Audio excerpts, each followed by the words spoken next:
Regiment किस लिए मांग रहे हैं? एक तो जो हमारे बुजुर्गों ने देश के ऊपर खून बहाया है, जी। उनको सच्ची श्रद्धांजलि के रूप में सब मान हमको लेते हैं रेजिमेंट। चुनाव नजदीक है, अगर सरकार आपकी बात नहीं मानती, ई रेजिमेंट नहीं बनाती है, तो फिर ये पूरा का पूरा समुदाय किस पार्टी को सपोर्ट 1857 की क्रांति में हीरों का जो हरियाणा में इतिहास है, उसकी तो कोई पैरेलल है ही नहीं। वोट वही पाएगा जो अहीर रेजिमेंट बनवाएगा।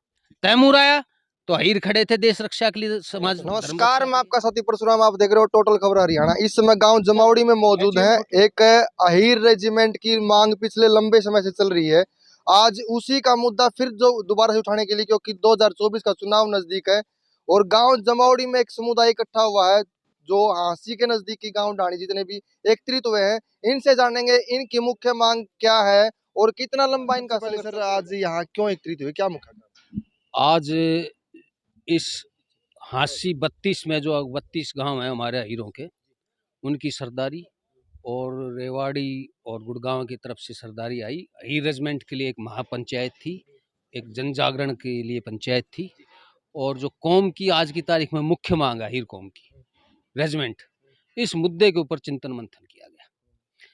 और क्योंकि हमारी एक बहुत बड़ी आबादी यहाँ इस क्षेत्र में भी है और हम यहाँ की जो राजनीतिक स्थिति के ऊपर भी हम अपना जो है वजूद रखते हैं, तो हमारे जो सबसे यही गुजारिश थी कि भाई जहाँ जिस रूप में भी एक कौम आबाद है, अगर उनका समर्थन चाहिए आपको किसी को भी, तो रेजिमेंट का मुद्दा जो है आपको उठाना ही पड़ेगा। रेजिमेंट के लिए जो है इस मुहिम को हमारा समर्थन देना ही पड़ेगा। ये ओपन भर्ती के जो हम बात कर रहे हैं, उसमें भी अहीर समुदाय के अच्छे युवा फील्ड में जा रहे हैं। एक से एक अधिकारी भी अहीर समुदाय से, क्या इनकी मांग अभी तक सरकार तक नहीं पहुंची है? पहली बात तो क्या है कि फौज के ढांचे को, इनकी रेजिमेंट प्रणाली और इनकी भर्ती प्रणाली को आम आदमी समझता नहीं है। ओपन भर्ती कौन सी ओपन भर्ती? अगर ओपन भर्ती है तो फिर ये जाति सर्टिफिकेट क्यों मांगते हैं? कास्ट सर्टिफिकेट मांगी जाती है और भर्ती में क्यों मांगी जाती है भाई? आप पहले बताओ कि आपकी वैकेंसी कैसे भरी जाती है? क्या हीर का बच्चा सिख रेजिमेंट में भर्ती हो सकता है जीडी के अंदर? क्या हीर का बच्चा गोरखा रेजिमेंट में भर्ती हो सकता है जीडी के ऊपर? ये छल किया जा रहा है। फौज की जातीय प्रणाली जो है, भर्ती की प्रणाली और जो रेजिमेंटेशन प्रणाली है, उसको आम आदमी समझता नहीं, इसलिए ये छल जो है अंग्रेजों के दौर से चला जा रहा है। आज मुल्क आज़ाद है तो अंग्रेजों की वो जो बनाई हुई प्रणाली को आज कैसे आप लागू कर सकते हो? क्या हीर दोयम दर्जे का नागरिक है? हमारे बच्चा जब वो काबिल है फौज में भर्ती होने के लिए, तो सिर्फ क्या जातीय आधार पर उसको पीछे छोड़ा जा सकता है? आज जो है, आज हम देश की सबसे बड़ी कौम है, हमारे बच्चे फिट है, हमारे बच्चे काबिलियत रखते हैं, और मेरी कौम का दो ही मुख्य रूप से जो है काम रहा है, क्या तो हल रहा है यानी हम किसानी करते हैं, या हथियार रहा है यानी देश सेवा के लिए हम अपने शस्त्र धारण करते हैं। तो हमारा एक बहुत आलीशान एक बड़ा शौर्यवान इतिहास है। हमारे पास परमवीर चक्र है, हमारे पास विक्टोरिया क्रॉस है, हमारे पास में महावीर चक्र है, अशोक चक्र है, वीर चक्र है। ऐसा कोई गैलेंट्री का पदक ही नहीं है जो मेरी कौम के पास में नहीं है। लेकिन बात यह है कि अंग्रेजों ने जो एक पाबंदी हमारे ऊपर लगा रखी थी, वो आज भी आज 2023 में भी जारी है। क्यों भाई? क्या फौज इस बात का जवाब देगी कि हमारी रेजिमेंट क्यों नहीं है? क्या तो भाई सबको बराबर का हकदार दो और ये रेजिमेंट प्रणाली को खत्म करो। मान लेते हैं सर, आने वाली वंशज के लिए आप ये संघर्ष जारी रख रहे हो। अभी प्रधान जी ने अपनी बात रखी थी, उसमें बताया था कि भाई 3 बातों से सरकार मान सकती है, या तो सरकार में भाई अपने कोई बंदे हों, या धरना देकर, या फिर जो 2024 का चुनाव नजदीक है। आप किस तरीके से सरकार को मनाना चाह रहे हैं? देखिए, लोकतंत्र में जो सबसे बड़ा जो ब्रह्मास्त्र जो है वो वोट है। हम जो देश के ऊपर, जैसे कर्नल साहब ने बताया, देश की कम से कम 100 से करीब ऐसी सीटें हैं जिसके ऊपर डोमिनेट करते हैं अहीर यादव, और 60% ऐसी सीट्स हैं जहां हम जिस तरफ झुक जाएंगे फतेह उस तरफ होगी। तो आज लोकतंत्र की जो प्रणाली है, वोट की प्रणाली, उसकी वोट प्रणाली के तहत हम अपना मांगते हैं कि भाई हम एक बड़ी कौम है, हमारा एक बड़ा गौरवपूर्ण जो है इतिहास है सोल्जरिंग का, हमारे पास ट्रेडिशन है। ये अहिरवाल तो सैनिकों की खान कहा जाता है। तो अब वक्त आ गया है कि जो 75 सालों से जो एक कमी चली आ रही है या एक भेदभाव जो किया जा रहा है, उसको खत्म किया जाना चाहिए। हम रेजिमेंट किस लिए मांग रहे हैं? एक तो जो हमारे बुजुर्गों ने देश के ऊपर खून बहाया है, उनको सच्ची श्रद्धांजलि के रूप में हमको रेजिमेंट चाहिए। दूसरी, हमारे को भी तो भाई देश सेवा का बराबर मौका मिलना चाहिए ना। जब हमारे बच्चों में काबिलियत है, तो क्या सिर्फ एक समुदाय विशेष में हम पैदा हो गए इसलिए हमारे को अनदेखी की जाएगी? आज जो है मेरी कौम 75 साल की जो भूल है उसको सुधारने के लिए इकट्ठी हो गई है, और वोट के तहत, वोट की चोट ही है। अब सब जगह आप नारा को देख रहे हो ना कि वोट वही पाएगा जो अहीर रेजिमेंट बनवाएगा। ठीक है। प्रधान जी ने अपनी बातों में जिक्र किया था। जातिवाद की हम बात कर लें तो राजनीति हैवी होती है जातिवाद के ऊपर, लेकिन प्रधान जी ने बोला कि अगर जातिवाद कहीं से शुरू हुआ है तो वो फौज से शुरू हुआ। आप किस नजरिए से देखते हैं उसको? बिल्कुल, फौज का मूल जो ढांचा है वो कौम और क्षेत्र के आधार के ऊपर ही है। और हम इस चीज़ के ऊपर डिबेट नहीं करना चाहता। कई ये कहते हैं कि भाई जो फौज की एफिशिएंसी इसी के ऊपर ठीक है। भाई हम कोई दोयम दर्जे के नागरिक थोड़ी हैं।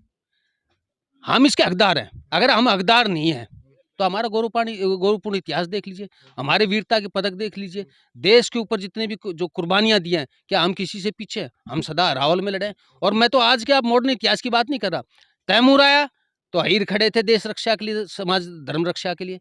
नादिर शाह आया तो शेर बच्चा राव बाल किशन जो है नादिर शाह के खिलाफ 5,000 अहीर लेके अड़ गया। 1857 की क्रांति में अहीरों का जो हरियाणा में इतिहास है उसकी तो कोई पैरेलल है ही नहीं।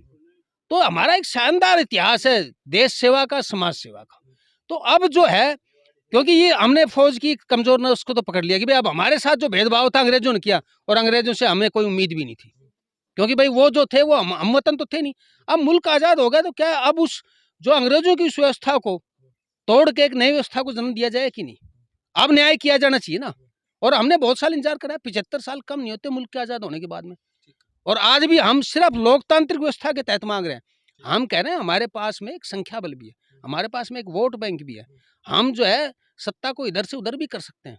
तो हमारी कौम की सुनी जाए और जायज मांग है, देश सेवा के लिए है। और किसी भी कौम हमारी जो ये मांग है इससे किसी भी रूप में किसी भी वर्ग का कोई नुकसान नहीं है। और हम तो कह रहे हैं हम फाइनेंशियल भी हमारे को हम बोझ नहीं बनेंगे देश के ऊपर।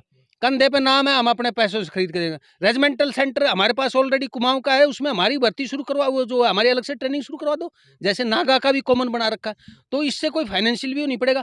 और फिर भी कहो भाई बिल्कुल ही आर्टिक है तो मेरी कौम जो है फाइनेंशियल भी मदद देने के लिए तैयार है। हम तो इकट्ठा कर लेंगे धन, कम से कम कंधे पे नाम तो लिख दो हमारे। ठीक है, ये आज पूरा का पूरा समुदाय इकट्ठा हुआ है, क्या रणनीति बनाई है आगे की ताकि सरकार आपकी 2024 से पहले आपकी बातों को मान ले? गांव-गांव में पंचायतें हो रही हैं। देश के चारों दिशाओं में कहीं न किसी रूप में मुहिम, जैसे अभी आपने 26 तारीख को, पिछली 26 को भोपाल में देखा। गुजरात में हो चुका है, अब यूपी में चल रहा है, आने वाली 16 अप्रैल को जयपुर में है। अब चारों तरफ जहाँ हमारी आबादी है, शांतिपूर्ण रूप से, लोकतांत्रिक रूप से शक्ति प्रदर्शन होंगे कि हम इतना बड़ा वोट बैंक हैं। हम जो है ये जो लोकतांत्रिक व्यवस्था में हमारा एक अहम स्थान है। हम फैसला करेंगे कि अगर जो हमारे हितों की बात नहीं करेगा तो भाई हम उसके साथ नहीं खड़े हुए। ठीक है, राव साहब मान लेते हैं चुनाव नजदीक है, अगर सरकार आपकी बात नहीं मानती, ई रेजिमेंट नहीं बनाती है, तो फिर ये पूरा का पूरा समुदाय किस पार्टी को सपोर्ट करने वाला? देखिए, ये पहला और आखिरी चुनाव तो है नहीं।